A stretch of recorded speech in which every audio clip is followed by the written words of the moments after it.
再一次来到你面前，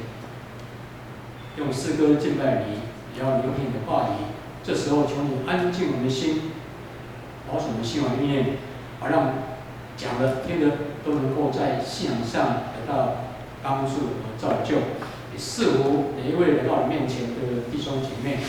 让我们带着渴慕的心来，有丰富的恩典赐福回去。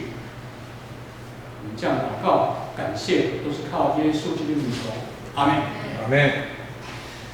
各位弟兄姐妹平安。平安。感谢主，让我这个机会能够来跟我们一起敬拜上帝。记得40多年前，你在这个教会1年2个月，那时候是主后1979年的8月，到了1980年的9月底，总共过1年2个月在我们教会服侍。很高兴能够再度回来，相隔了差不多40年所以在座的弟兄姐妹可能都不认识因为太久，因为我离开很久了一直没有机会。这是台南神学院就是希望我来这里为他们学院能够募款跟报告，所以很高兴有这个机会。那我首先为了台南神学院来报告，首先代表台南神学院的院长师生向大家请安报告跟感谢教会过去对神学院、台南神学院的关怀跟代祷奉献。我们知道长老会目前有4间的神学院，包括在新竹的圣经学院。不过新竹圣经学院呢，现在已经没有在栽培传道人，以前是有，现在没有所以剩下3间，那3间就是台南神学院、台湾神学院跟玉山神学院。那这3间呢，台南神学院是历史最久就是最早创办也是我们长老会里面栽培最多的传道人。所以目前跟过去在台湾或是国外都有很多的传道人在各教会为主做工。我们知道神学院不是一个盈利机构，所以很多的这些资源或是说他们的经常费用，还有一些建筑老师的教师员的这些谢礼，都是需要靠各教会奉献代祷。所以很希望我们如果有感动的，可以利用我们的奉献袋来奉献。我再次代表台南神学院的院长师生跟我们感谢。那我们今天的题目就是你有盼望吗？各位弟兄姐妹，不知道你对你的人生是充满盼望吗？开始了你对你所相信的耶稣基督有什么盼望？按念者，你把按念者就好。你对你的信仰有什么盼望吗？期待我们可以从今天的信息当中来得到答案。播不出来是吧？按 Enter 就可以了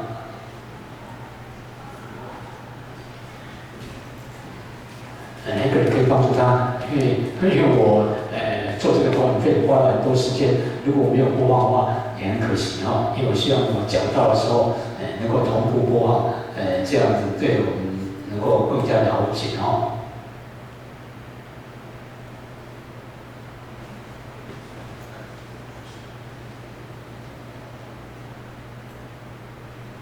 你们放进去，我的那个档案应该有放进去吧？刚才第1章就是这里，不是这张，所以那个档案不是这个。我的档案就这个，你把就对，你把它按播放地方。不能播放吗？按播放按播放就可以了。弄不出来，不好意思，因为在楼上第1台礼拜他有先试因为刚才没有先试对，就这个对，就按 enter 你就按 enter。我讲到哪里，你有个稿，对照这个稿好不好？那边讲稿你对照那个稿不好意思，还是哪个比较熟练的，要不要帮忙一下？因为我怕他会不会也很紧张有没有需要帮忙的，好不好？坐在旁边帮忙一下，还是说你要在地方？因为这个不好意思不好意思，因为我讲到跟人家不太一样对不起好，来，我们就继续就刚才我就说，你对你所相信的耶稣基督有什么盼望？不晓得你们在座有几个人是基督徒，还是说入道苗那你既然进入教会，我相信，你至少是一个入道苗所以你对你的信仰有什么盼望？期待我们今天的信息带给你答案。英国很有名的一个神学家叫做巴克莱。他在写我们刚才所读的那2节圣经的注解的时候，他这样说：他说，今天有很多教会的信徒被问到他们是在相信什么的时候，他们却不知道要怎么来回答，以及被人家问说：“你为什么要相信耶稣是基督？为什么呢？”同样，这些人没有把握来回答人。那这位神学家巴克莱博士就这样说：这是一个很悲哀的事情。基督徒应该从他的肉体跟精神来思考他的信仰内容，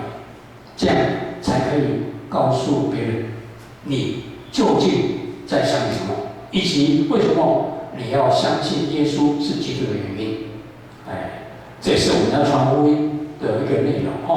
我认为这个巴克莱博士所写的这段话很有意思。从我们今天所读的圣经，可以让我们知道，使徒彼得他也要我们基督徒随时做好准备，以便来回答人。到底要回答别人什么呢？就是要回答提起你所盼望的缘由、因由所盼望的因由，这是台语圣经的翻译，在和本中文的圣经翻译成心中盼望的缘由。现在中文本的圣经呢，翻译成解释心里的盼望。这是指在心里要尊主耶稣基督为圣，用敬畏耶稣基督的心，以他为主，然后来回答别人问到他心中对信仰盼望。各位弟兄姐妹，你心中所信的信仰有什么盼望呢？还是说你盼望什么呢？针对这个问题，我要分成3点来分析。第一个是没有盼望的人，没有盼望的人。曾经担任台湾神学院教授的高金典牧师，在他所写的一本书叫做《否定中的肯定》里面有一段话这样说：一个人如果没有盼望，他的观念、他的情感或是情绪往往会受到他四周围现象的影响，也就是说，受到他的五官所接触的事物来左右。没有盼望，他的人生就缺少了活气。确实是这样没有盼望，人生就缺少了活气。另外，有一位著名的神学家叫做齐克果，他也这样说：他说，绝望乃是使人导致死亡的疾病。是的，没有盼望的人，就是会走到那种绝望地步，会使人呢对人生绝望，没有失去再活下去的勇气。因此，很多人呢，有许多对人生没有盼望的人，他们最后是用自杀来结束他们的人生。他们认为人死了以后，一切都结束，就像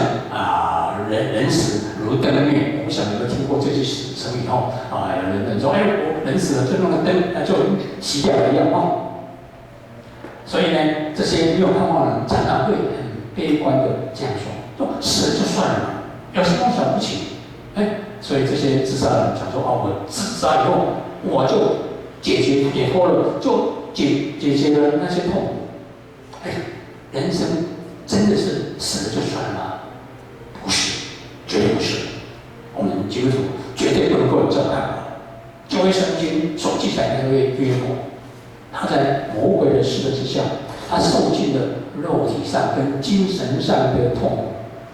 假如是一般人遇到这样的情形，或许会认为是已经走到那种绝望，或者说没有盼望的地步。不过，就为圣经里面所记载这位约伯，他这样说：但是我知道我的救赎主活着，他最后要来为我伸冤。即使是我的皮肉被疾病来侵蚀，我仍然要用我这个身体来敬虔上帝。这是约伯记19章里面的一段话。约伯他深知到救赎他的主是永远活着，也就是救赎他的上帝是永远活着。所以在他的皮肉败坏之后，也就是他的肉体死了以后，他肉体里面的那灵魂要来朝见上帝。是的，一个没有盼望的人，当他受到肉体上或是精神上种种的逼迫或是迫害之后，他就没有再活下去的勇气。不过，那些有盼望的人，就完全不是这样的看法，是讲到没有盼望的人。第二个，跟我们谈到是错误盼望的人，错误盼望的人，在这个世界上完全没有盼望的人是比较少。虽然我们讲过，虽然有人自杀，不过自杀的比例还不是占大多数。反而我们很容易找到很多人是常常活在那种错误盼望中的。著名的布罗加穆迪在他所写的一本书叫做《有福的盼望》里面，有些话这样说：他说，我认为抱着那错误盼望比没有盼望、没有任何盼望的人还要凄惨。因为一个人如果觉悟到他自己没有一点点的盼望，那还有可能会去找一个值得自己认为最好的盼望。但是活在错误盼望中，他会一步一步踏入困境，最后产生危机，甚至牵连到家里人。我认为穆迪的这段话很值得我们去思考。有很多人很羡慕美国人的生活方式，不晓得在座年轻人有没有这种想法不晓得你大学毕业以后会不会想要到美国留学或是去读硕士、博士，或是去移民到那边不晓得在座年轻人有没有这种想法？以前40-50年前，很多人大学毕业就到美国去读硕士、博士有的人甚至移民，因为40-50年前当时台湾的经济正在起飞，可以说跟美国的经济差距很大，所以很多人想说美国是一个人间天堂，可以淘金的王国没有错，当时我们的台湾的教育也没有美国那么好所以在当时40-50年前，真的很多人往美国去做淘金或是去那边想要取得硕士、博士，但是现在台湾的生活水平已经跟美国也差不多了我上个月底才从美国回来不过我不是从加州回来，所以不用怕因为加州实在是疫情蛮严重的我是从美国50州的外岛州夏威夷州回来的夏威夷做礼拜没有人戴口罩了我常常坐公车，几乎没有人戴口罩所以我怕我说我会传染不过呢，我去那边生活一段时间才知道，美国呢其实也不是现在已经不是淘金的王国了很多人以前很羡慕，但是我实际告诉你，美国的生活消费很高，特别是夏威夷州是观光的地方那个生活开支很高。不仅如此，我们知道，我们如果去市场买菜，一斤是600公克，美国是算英镑的1磅的几公克，你知道吗？454呢，相当于我们600公克差4分之一而且呢，这个蔬菜、水果比台湾都贵很多像我都不敢去超市买，超市比那个中国城还贵，所以我去中国城买。中国城的菜平均都要2块美金以上，2块美金多少？60块，对不对？那个454磅，是454公克，少了1/4呢。如果用5公斤600公克来算，一斤菜差不多要70块、80块。你说台湾有没有7、80块？有啊，台风天的时候可能很贵。平常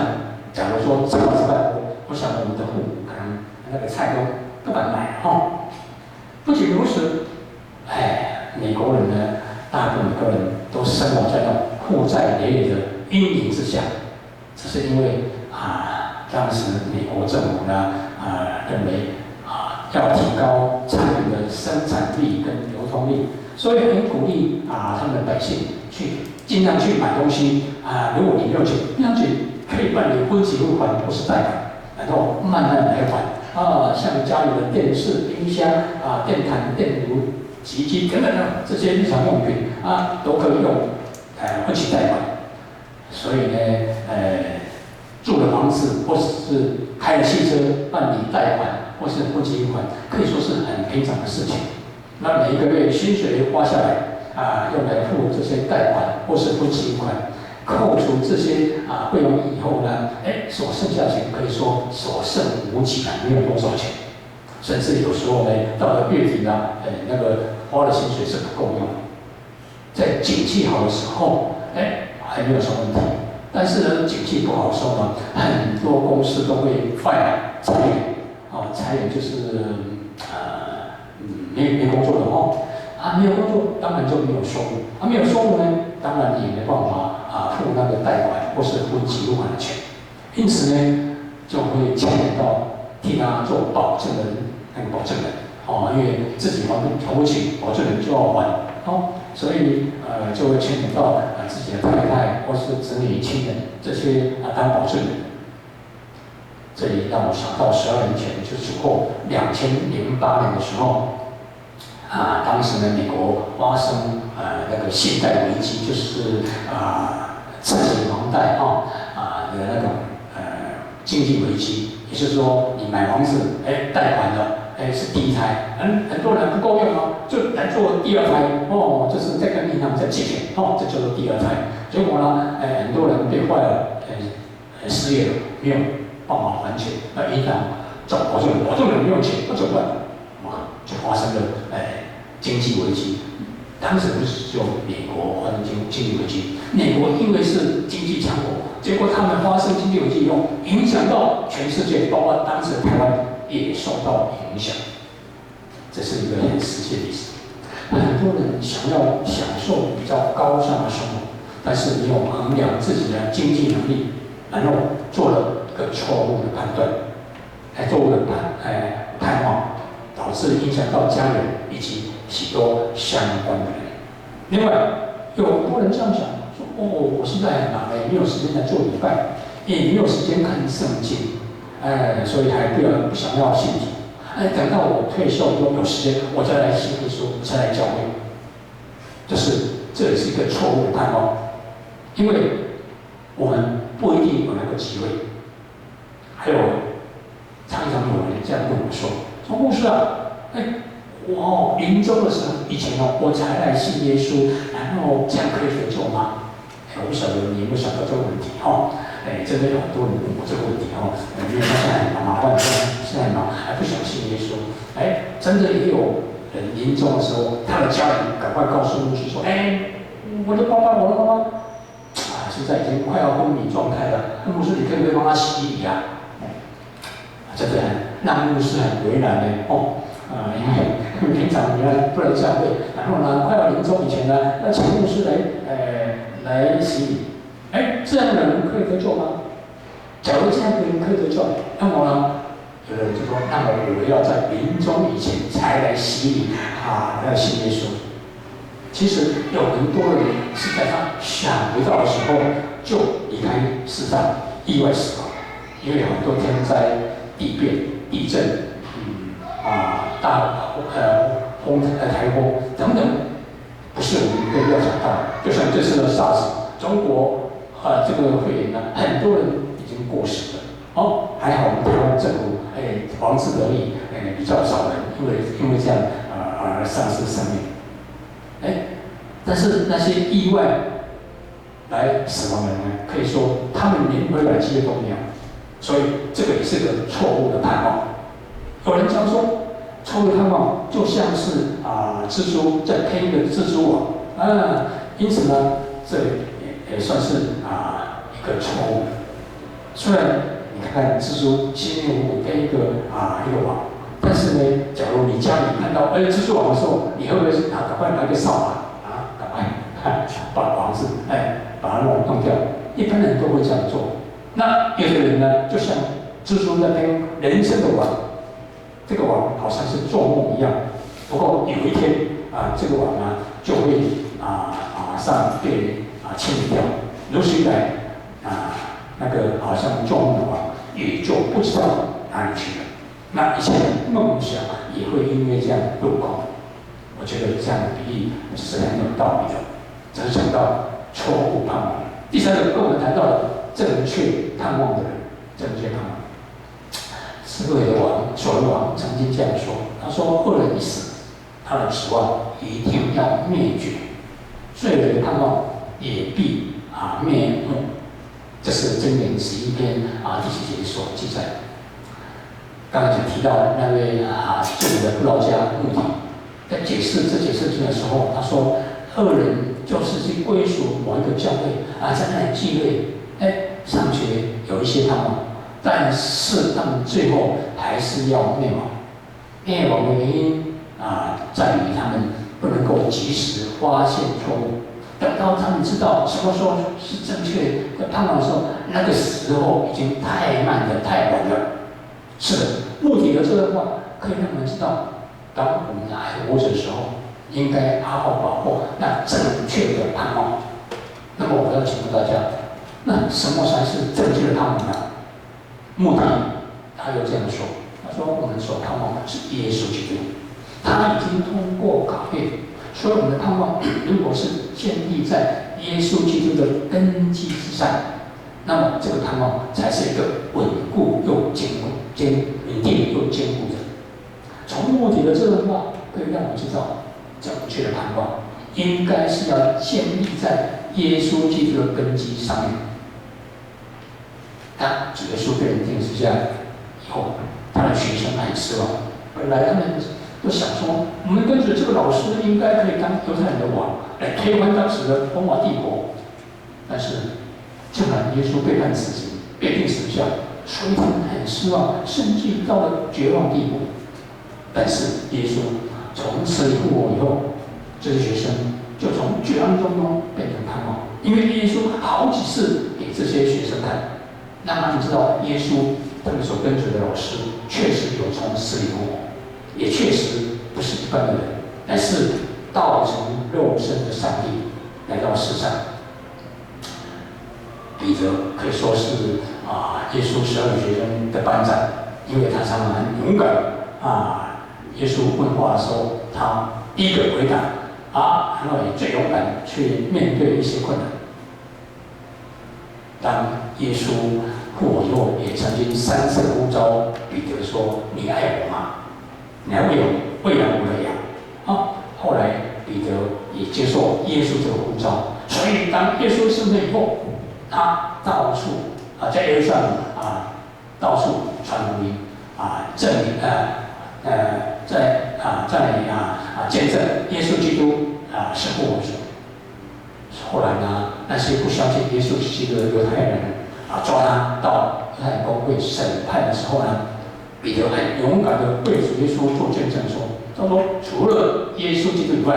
没有别的拯救，因为在天下人间没有赐下别的名，我们可以靠着他得救。”这是使徒行传第4章12节记载。从这段经文让我们知道，我们只有靠着耶稣基督才可以得救。人人都可以靠着相信耶稣是基督来得救，是我们基督徒的盼望，也是一个正确的盼望。当使徒保罗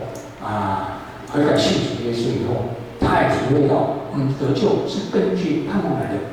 所以他曾经向罗马教会的信徒这样见证说：“因为我们得救是根据盼望，如果我们看得见的盼望，那就不算是真的盼望。那如果生活人还盼望他所看见的，如果我们盼望那看不见的，那我们就会忍耐等候。综合刚才讲的这些信仰前辈包括所罗门王，还有穆迪，还有彼得跟保罗等等这些信仰前辈所说的话，让我们知道有正确盼望的人是建立在耶稣基督使人得救这个根基上面。虽然用我们肉眼真的不容易看出来，但是保罗告诉我们，应该忍耐等候，有一天我们就会得到那得救的盼望。曾经有一对兄弟，他们轮流在探索一个水坝的水门在水的附近大概300公尺的地方有一间小小的房间，这是他们兄弟值班的地方。每天晚上，他们兄弟当中一位会从他们自己家所住的门口搭一个小船，然后顺着水流方向去到那间小间的房子值班，然后由另外一位兄弟划同样一艘船回到自己的家里来休息。有一天晚上，哥哥照常搭了小船要去值班，准备替换他的弟弟能够回来，不料在航程当中，这个哥哥可能是白天太累了没有好好休息，所以呢，竟然在船上睡着了。当他听到很大的那个水声的时候，赶紧起来，发现那个船已经快要靠近那个水坝。假如果再慢一点，那么这个船呢就会从那个水坝的顶端，然后船掉到那个10几公尺的坝底，水坝的顶端，那时候已经是死路一条，所以他就赶快划船，然后划到那个旁边。刚好在那个旁边的墙壁的隙缝里面，他看到一棵小树，然后就抓紧那个小树。不过那棵树不是很坚固，因为它是从那个石壁当中蹦出来的一个长出来一个树，所以那个树根呢不是很深，也不是很坚固，随时有可能被它拉断。但是如果他不抓紧这根树根的话，那个船会一直飘到那个坝顶去那个水坝的顶端，所以他还是抓住那个树根。不过在那非常危急的瞬间，他马上做了决定，就是赶快喊救人救命啊！救命啊！有人听到喊救的声音，所以呢，那个人就从那个墙壁的顶端抛下一条绳子然后垂下来给那个人。那个人看到绳子垂下来以后，马上放掉那个树枝，抓住那条绳子，然后就从那条绳子慢慢爬到那个墙壁的上面去了。因为这样他得到拯救。许多错误盼望的人，就如同一直抓住那一棵树枝，不肯放掉。虽然有人要做它，但是这样做是很危险的。有正确盼望的人，就好像是看到有人抛下绳子，他就赶快放掉那个树枝，抓住那个绳子，然后慢慢到另外一头去。另外一头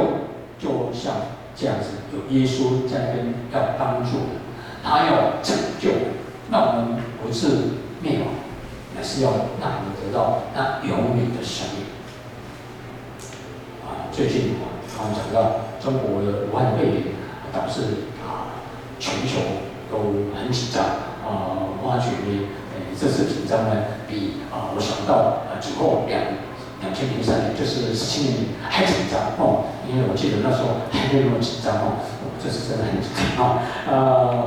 17年的现在就是2003年的3月左右，世界各国受到 SARS 的侵略。看似类似目前这种肺炎我们台湾也没办法避免。当时的 SARS 呢，造成我们台湾有很多位的医护人员死亡，让我们觉得无限的哀伤跟可惜。其中第一个殉职的医生叫做林崇威，他是虔诚的基督徒，经过大概2个月，就是5月15号就过世了。他是为了救一位 SARS 的病人，被这个 SARS 的病人感染。后来这个 SARS 病人被救起来了，救活了，结果他自己，就被感染了，丧失了生命，这实在是很可惜哈。那经过5天以后，就是5月20号，他在澎湖的基金会举行告别礼拜，因为他爸爸是澎湖人，所以说回到故乡举行告别礼拜。那妈妈就做陈慧仁执事，在告别礼拜的时候，他做见证，这样见证说，他说作为一个母亲，我的心好像被刀穿刺，就如同在十字架下那位母亲玛利亚一样，他的心也像被刀穿刺。陈慧仁只是说，我的心好像被刀穿刺，不肯受到安慰，因为我的孩子不在了。但是我这时候还需要坚强的上台，来向大家说明，为什么我的心被刀穿刺，被撕成碎片的时候，我还有活下去的盼望。他说，5月7号的清晨，我的内心感觉一阵一阵的催逼，所以我就赶快从家里到医院，要去探望我的儿子崇威。不过到了医院不久，我就看到我的儿子在被人家急救，而且医院也开一张红单，那红单就是病危通知书，要我签名。哇，那时候我很惊慌又孤单。当时我唯一的念头就是我的儿子崇威如果离开世上，我就要从7楼跳下去。哇，因为我们和平医院是7楼盖的房子所以要从顶楼跳下去。那他又这样说：“上帝啊，我实在很对不起，因为我实在没有办法去承受我的儿子失去儿子的痛，就让我解脱吧。”还好天亮以前，医生把他救回来。医生都感到这是难以置信的事情，好像是从死里复活一样。如今他说回想起来，一切都有上帝的安排，让我的儿子崇威在那生死的关头有亲人陪伴在他身边。我这个崇仁执事他说为了这件事情，他感谢上帝，也体会到耶稣被钉十字架的时候，有一个跟他一起忍受痛苦的，那就是天父上帝。我们感谢上帝多给崇威，就是我的儿子就是1个礼拜的时间，让我们有机会能够聚在一起。不仅这样可以互相来表达爱意。母亲节那天，我们知道5月第2个礼拜就是母亲节，所以呢，他说在母亲那一天呢，崇威这个妈妈对他儿子崇威说：“你的稳定进步，就是送给我一个很好的、很大的母亲节的礼物。”不过，这个妈妈一方面却这样祷告上帝说：“赏赐的是耶和华拿去了收取的也是耶和华。上帝崇威是你的，求你亲自来抱他，安慰他。我也祈祷上帝能够让人心可以提早结束那个隔离，早一天去见崇威。这个人心是连崇威医生的未婚妻，也是和平医院的医生。当时他是在被隔离的期间，因为他的未婚夫呢感染病以前呢，他们有相聚在一起，所以呢医院就说，那这个林仁心医生呢也需要隔离。不过这个妈妈很希望她的儿子呢在临终以前可以跟这个未婚妻能够有见面的机会。果然，真的上帝听了昨天这个妈妈的祷告，让这个他儿子崇威在临终以前有跟他的未婚妻人心见面。不过，这个妈妈一听到他的儿子崇威被接回天家根本没办法接受，也不能够相信。但是就在那痛苦当中，他从异象的路中，他知道他的儿子已经被上帝接去，所以他存着一个盼望，就是期待有一天能够在天国跟他的儿子来见面。这是在澎湖浸信会举行林崇威医生告别礼拜的时候，他的妈妈在礼拜中所做的见证，这样见证也非常感动。自己儿子幸运在狱长大，而成为人人所羡慕的医生，为了救别人，竟然自己丧生命。哎呀，假如是你的话，我相信你应该会有相同感受才对。不仅如此，通过林崇文医生的生命过程，让他本来没有信主的未婚妻林仁心医生和他的祖父祖母，在那段时间都体会到上帝的存在，所以他们三位都在这个林崇威医生过世以后的那个礼拜天就接受洗礼，成为基督徒。他的未婚妻林仁心医生这样见证说：“我相信真正有上帝，因为真正的有上帝，这位上帝才可以成为我最好的依靠。我相信这位林仁心医师呢，他心中当时一定非常的哀伤痛苦，但是他看到他的未婚夫在他的痛苦当中，体会到有上帝的同在，这位上帝也成为在那段时间他最好的依靠。他有这样见证说：将来有一天，我会跟崇威，就是他的未婚夫相见面，这是他的盼望。林崇威医生就像比利麦斯，都在图里死了，然后结识许多艺人。这里让我想到，在10年前，就是主后2010年4月25号，在台湾，在我们的基隆北澳高的路上，那天突然间发生走山的意外。那天没有地震，也没有下大雨。不过后来人家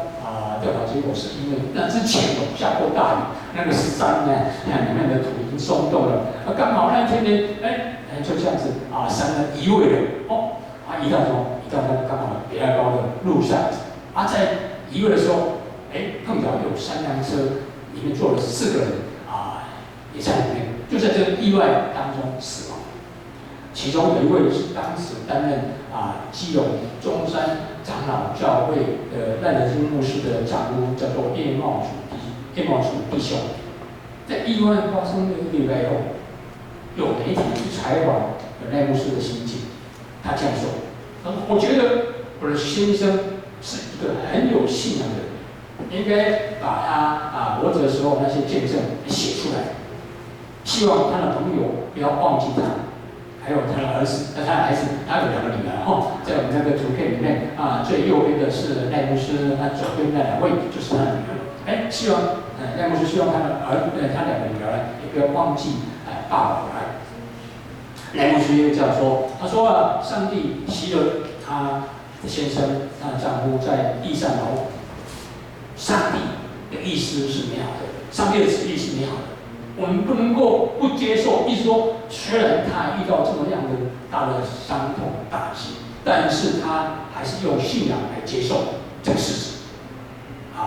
也可以说是只有顺服上帝的美好旨意才超过人所想的。赖牧师就这样说：况且我知道我的先生，我的丈夫不是消失了，他乃是到上帝那边去。从这里让我们想到，刚才我们在唱诗歌的时候，第2首诗歌讲到，上帝是我们的力量，是我们的避难所，是我们的盼望，确实也是如此。结论我们看到林崇威医师的母亲、未婚妻、他的祖父跟祖母以及叶茂楚弟兄的亲人，他们都有存着一个很大的盼望，就是盼望将来有一天可以在天上见面。这个是个正确的盼望。各位弟兄姐妹，开始我问到：你有盼望吗？你对你的人生有盼望吗？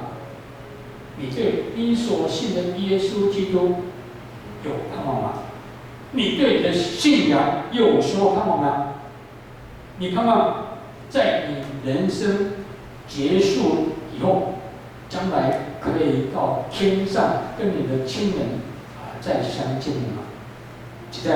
我们可以从今天的信息当中，可以得到一个正确的答案。请我们低头祷告。让我们他们上帝感谢您，让我们在这中国武汉肺炎肆虐全球的时候，让我们再来思考：有盼望吗？我们的盼望不是存在今世，那看得见的，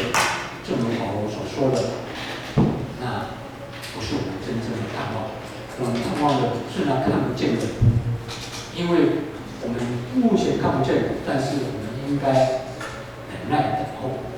将来有一天，我们可以在天上看到我们所爱的亲人朋友，盼望能够从这些信息得到好的启示，也能够将这些信息传扬给那些没有盼望或是活在错误盼望当中的人。我们这样祷告感谢，都是靠耶稣基督名求，阿门。